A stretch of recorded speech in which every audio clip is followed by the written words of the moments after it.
On the 15th of August 2022, Prime Minister Narendra Modi launched this vision. We call it Vision 2047. So he said by 2047, that is in 25 years, India should be a developed country, all the parameters of development.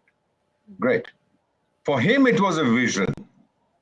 For people like me, it's what we call now Mission 25, 25 years, and we have to hit developed country status.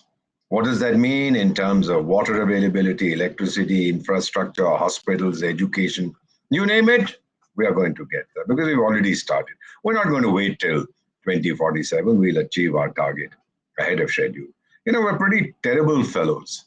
We managed to do everything ahead of schedule, and that disappoints so many of those funny people around the world who'd like to see India remain where it was 75 years ago.